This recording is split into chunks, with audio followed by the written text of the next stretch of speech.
Good afternoon to you. It is Thursday, March 2nd at 2:50 p.m. Purdue is getting ready to play tonight at 9 p.m. in the Kohl Center in Madison, Wisconsin versus the unlikable Badgers. In the meantime, Purdue is waiting patiently for an outright Big Ten championship, and it's working. Let me talk a little bit about that and about some other things. I want to talk a little bit about Purdue's young guards and what might be happening to those guys as they kind of drudge through this season.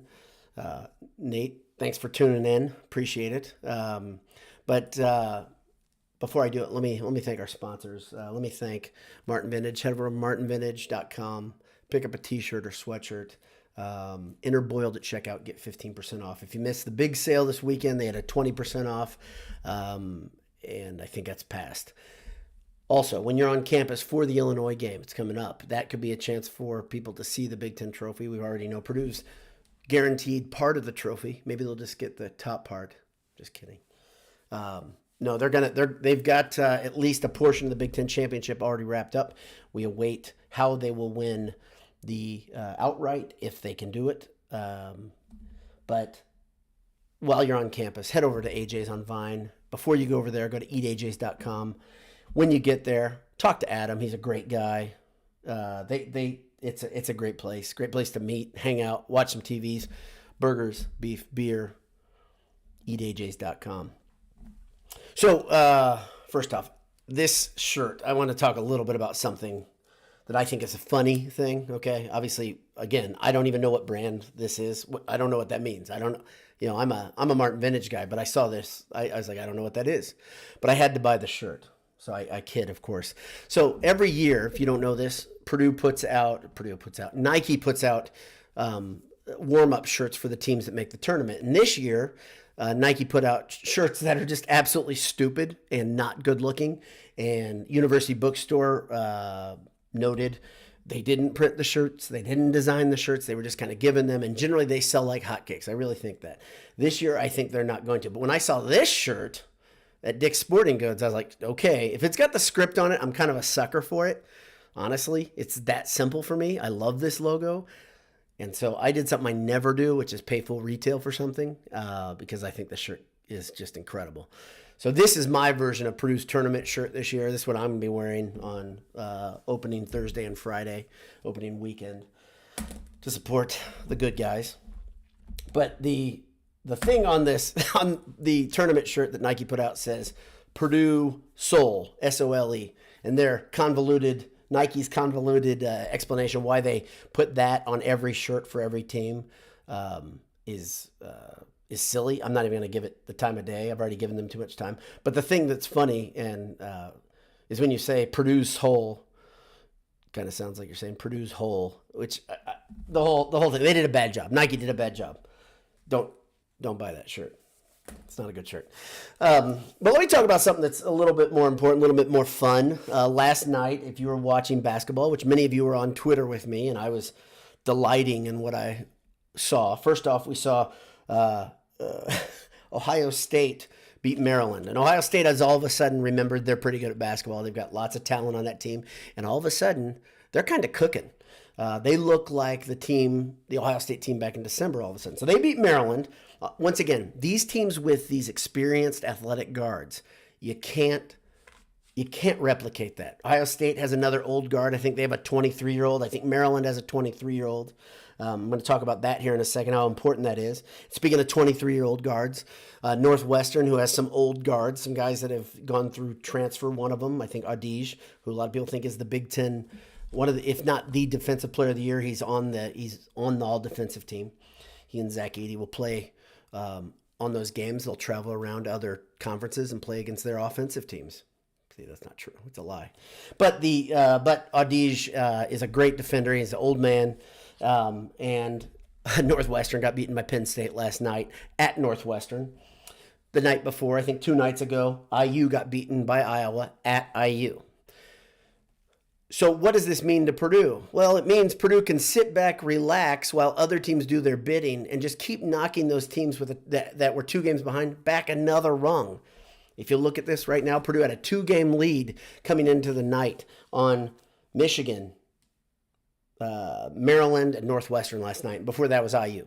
So IU got knocked back to that 3 games behind Purdue. So they're not getting a share of the Big Ten title.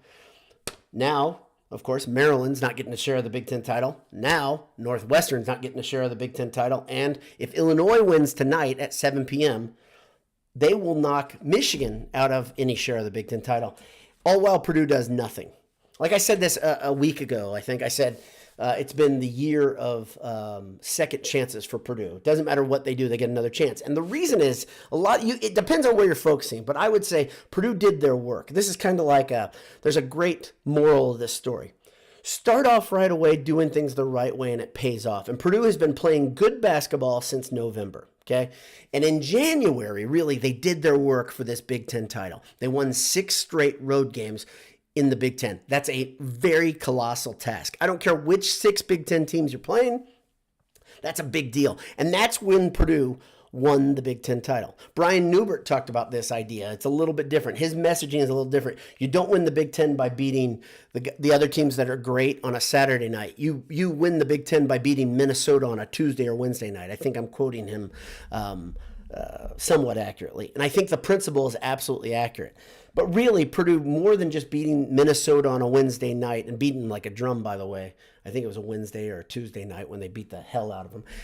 It was winning all those road games. That's really Purdue's story this year, and that's why they're in the driver's seat, and that's why they had such a big lead and continue to have such a big lead on the conference. Purdue is absolutely in the driver's seat. If they beat Wisconsin, they've got the title outright. And that is even without Illinois helping Purdue by beating Michigan. Or they could say, we'll just beat Illinois, and they could win the title outright. There's a lot of ways that put Purdue into an outright Big Ten regular season title. Now, like I've been saying for weeks, like I always say generally, is I am always focused on March. This started happening for me like 5-7 years ago. I was like, I just want to see what seed they get. And Purdue is still in the driver's seat for a number 1 seed. If you look at kind of the odds and the probability, Purdue has had such a good body of work. They're in really good position to get that number 1 seed. If I were Purdue, here's what I'd do. Matt Painter talked about this in his like kind of in the hallway comments to the media yesterday. Pre-Wisconsin comments. And one thing he said, we've gotten the best shot from a lot of teams. We've gotten their best effort because they saw that little tiny number 1 next to Purdue for many parts of the season, and it was a target. And those teams came at Purdue with everything. The question is, he asked, why can't Purdue give their best effort when they're playing everybody? And if only Coach Painter knew the team well enough to make the comment to him, hey, that is the whole story. The whole story for this Purdue team. How motivated are they? Okay. Now this leads me into another point I'm going to come to in a second. But if Purdue can play motivated basketball at Wisconsin, they win going away. I know Wisconsin's on the road. I know you're going to have to deal with crappy Big Ten officials. All that's going to happen. It's going to be a muddy, sloggy, gross game like Big Ten games are in the Kohl Center. It's going to be that way. How bad does Purdue want to go through that crap? I said this on Twitter. If you embrace the suck, the horrible, crappy parts of the long marathon that is college basketball, if you embrace that, if Purdue just embraces that for 2 more games here versus Wisconsin and Illinois, they win the Big Ten title by a lot, regular season by a lot, and they earn the number 1 seed. I don't care what happens in the Big Ten tournament, they've got that number 1 seed if they can do that. In both of these games, they can do it if they are dialed in. Now, Purdue is a better shooting team than they were versus IU. IU is not as good of a shooting team as they were versus Purdue. This happens. Not who you play, it's when you play them, as Gene Katie said. And I keep quoting that on Twitter because I think it's so important, right? But Purdue's got to get themselves right mentally. Granted, momentum is it's kind of a construct we put together as fans and things like that, but it's a real thing too in those guys' minds. They've got to get their minds right. It's time for that. It's time for this team to start playing like they're capable of playing again. So the next question is, has the freshman wall affected this team so much that they can't get over it? Okay? I've heard a couple good points on this the last couple days. First one, I came up on my own. I want to share it with you here. I shared it on Twitter. Some of you have probably seen it. I see many common names here that are on Twitter. Thank you to you guys and gals girls and guys for tuning in. I sound like my grandfather. for tuning in today. But here's what I wanted to share with you. Lawyer and Smith, obviously, they are very, very good freshmen, but they are freshmen. Let's keep in mind, these are young guys. And night in, night out, especially down this run where Purdue has struggled so much in the last, 6 games, 6 games. They have played teams that have very experienced guards, to go back to the point that I started with this with. So when you're 18, 19 years old and you're playing a guy who across the way is 22, 23, and I think they've even played a 24-year-old guard, I believe. If they haven't, they've played a guy who's very close to 24 years old. That is a colossal change. Remember, a year ago, Braden Smith was playing against Fishers High School. He was playing against guys that were 16 to 18 years old. Sometimes playing against guys that are not a lot taller than me. I'm 5'4". He was playing against guys that are 5'7", 5'8" some nights, who as much as they want to be big, strong men, they're just not there yet, right?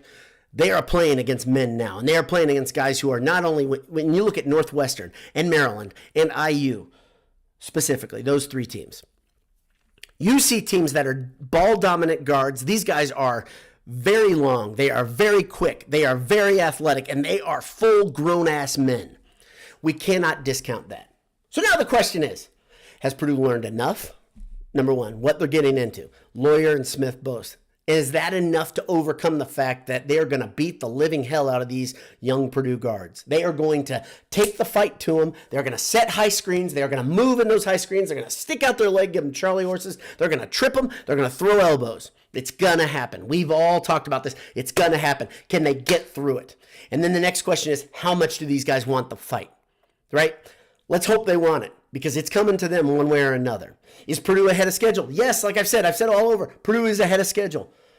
But are they good enough that they can actually make noise in March? I don't know. We're there, guys, girls. We're there. It's March. It's March 2nd, and the air outside tells you it's spring. It's sunny, and it's 50 degrees in Indiana, and it is fantastic. The next part is we just got to crack open some championship basketball. We got to watch some conference tournaments that actually matter. Those lower conference tournaments are already in full swing. You've already had buzzer beaters. It's tons of fun. This is the best time of the year if you're a college basketball fan. Let's just hope Purdue can be the cherry on top of that and make it so much sweeter for all of us. So thanks to everybody who's tuning in. I'm going to go through here this real quickly. Hammer down, everybody. Let's see. Richard Connors has my favorite comment, and if you're a Always Sunny in Philadelphia fan, you know what Richard's saying here. He says, you got to pay the troll toll if you want to get into Purdue's soul. Look it up. The troll toll, Always Sunny in Philadelphia. It's disgusting and hilarious, and he's right. That's the first thing I thought of, Richard. Thank you. I didn't want to go there, but you made me go there, so thank you. Greg McManus says, I see what Adidas does to their schools, and their alternates are actually worse, generally, than Nike. This is the bad thing. You are right, Greg, okay? And here's the thing. I've been preaching for years that I would love to see Purdue. Like, remember they had the Under Armour offer. When Morgan Burke was athletic director, Purdue had a very handsome Under Armour offer on the table. Burke turned it down for multiple reasons, because the long relationship with Nike, and he thought, okay, the players like Nike, and I think it was pretty lucrative. Oh my goodness, Miles Underwood is here. He says Purdue sucks. Go blue. So that's an old pal of mine, Miles. I have not talked to Miles in years. Thank you for tuning in. That is awesome. I appreciate it. I am rooting for Michigan. Oh, no, I'm rooting against Michigan, as always, Miles. Sorry. And I don't, and you know this, Miles, I think even years ago when we were talking. I've never liked Juwan Howard, and I like him less since you and I have talked last. So, regarding, sorry, he threw me off my game there. So Under Armour and Adidas, yeah, it's worse than Nike. So Nike butchers the tournament shirts, and somehow they're better than what Adidas does. Let's not forget, Adidas should almost never be forgiven for what they did to their blue chip teams in the NCAA tournament a couple of years ago. They gave them the worst things to wear. They had mismatched shorts and jerseys with these slashes all over them. Just an abomination. But somehow Nike has said, we're going to try to get into this crappy arms war. We're in. Ancient Astronaut says, we better beat the brakes off Wisconsin. I'm tired of these close calls. Okay, I got bad news. I think it's going to be close. I thought, and I told you guys this last time I had a show, I thought Purdue would lose to Wisconsin. I still feel that way, but I think they should beat Wisconsin, if that makes any sense. I don't feel great about this game. Purdue, and you guys know I'm going to tune in. I'm going to stay up way too late tonight. I'll do one of these. I'll do a post game. I'll try to do it after the game, and then I'll be up till like 2:30 or 3 because that's what I do after a Purdue game. I'm way too wound up and I cannot calm down. So if Purdue can handle their business, it'll be a fantastic night, and hopefully somebody had a great joke on Twitter. I can't remember who did this, but they said Purdue should sew on the Big Ten champs patch on during the half and come out of the locker room saying Big Ten champs if Illinois can beat Michigan. So they won't do that, obviously. Let's see. Troy Lewis Jackson says, can Michigan still tie us for co-champs? So, yes, they can. So, Purdue has the tiebreaker for the seeding in the Big Ten tournament because of head-to-head. But Michigan would be co-champs. I believe that's how it works. Someone can correct me. I don't think I'm wrong. I don't think I'm out of line here because they just have straight-up record in the Big Ten during the regular season. And, yes, Michigan is, I believe, still 2 games back, and everybody else is 3. I'm almost positive about that. But then again, this is like you got to be a trigonometry guy. You got to understand your math. I'm a guy who draws for a living, so that's a tall order for me to get too deep into math, so I'm not going to do it. Many of you guys, engineers, I got made fun of earlier in the season for not being a great math student. Fine. I'm here for my good looks. Let's see. Yeah, so if we lose how they went out, yeah. Boilerman, I think, reestablished what I said. He backs it up. Let's see. Anybody else here? Yeah, Joe Inslee says, 24 years old like David Jenkins. Precisely. Purdue has taken advantage of this. That's the thing. So I've bitched about the COVID year, the extra year, and the free-flowing transfers. I've complained about it, and I will complain about it. I'm glad Purdue takes advantage of the rule. The rule is there. So why wouldn't Purdue do it, right? So David Jenkins is a good example. Another good one, if you want to go back to football season, of course, Aiden O'Connell. He was 23 during the football season. That is that's not a college-age person. Let's be real. It's just not. That's like a college-age person in a college comedy, right? A guy who's, what's the old joke? A lot of people go to, I think it was in a Chris Farley movie. A lot of people go to college that long. I think Foley said this to, said it to Chris Farley. They're called doctors. A lot of people go to college that long. They're called doctors. Damn it, I butchered that. So anyway, Josh says we need some tweaks from Painter, not just stay the course. Well, Josh, and you saw the post game after IU. Painter did not talk about tweaking. He talked about staying the course. The positive and negative, real quickly. So I'm at 17 minutes. The positive and negative about Matt Painter. The positive is that he's dead steady, and the players see that steadiness, and they don't panic, generally. The negative is he's dead steady, and when things aren't that good, they can't stop a tailspin. They can't. They haven't been able to do that. The only time I can remember a tailspin stopping is when Carson Edwards stopped the tailspin on his own, and Painter refused to call the timeout, and he said, I'm going to let this play, which is his MO, right? Every now and again, you need that timeout. You need the deep breath, and then you need to chew on somebody and say, guys, we're not playing around. We've seen that famous clip by Painter saying this game is not for the weak when Purdue was playing IU a couple years ago. And we need more of that from Painter. Freaking get in somebody's face, let them know. Matt's got it in him. He just chooses not to do that. So, but he's dead steady. And much of the time, especially during the regular season, it plays pretty well. During the tournament, it never plays well. Purdue's got a lot of work to do to get back to the level of play they had just a month ago, but they can get there. It's still there. The parts are still there. Let's see. Greg McManus says guard ball is to muck it up, similar to what Bennett did. He was there. Yeah, it's the same. It's the legacy of Dick Bennett. It's gross. I hate it.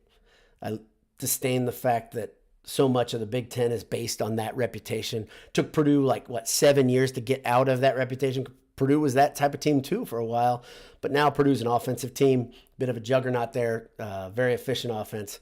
So let's see. Yeah, Greg McMahon says Walker at Nebraska is 25. Walker at Nebraska, I think, owns his own business, and he hasn't just owned it for a year. He owns a trucking and logistics business, and he's owned it for years. Greg can probably talk about that. Yeah, and that just tells you, this guy's already thinking about real business, real work after school, and then he goes back and practices with guys that are 18 years old. By the way, Tamanaga is incredibly fun to watch at Nebraska. I wish that guy the best, and I hope he keeps playing because he's entertaining as hell. So I think that's it. I'm going to call it 20 minutes. We're at 1956. I'm going to call it, and I'm going to say thank you guys for tuning in. Ben Cotton a minute ago said I helped him with his writer's block. That's what I'm here for, Ben. That's what I like to do. And I like to help people that are writer's block or help them get a deep breath when work's bringing them down. Tonight, your Boilers can clinch an outright Big Ten title, either on their own or with the help from Illinois. We'll see what happens. Tune in, 9 o'clock. I think it's Big Ten Network. A horrible tip-off time that I disdain as an old man, but here we go. God bless you. Hammer down. Talk to you soon. See ya.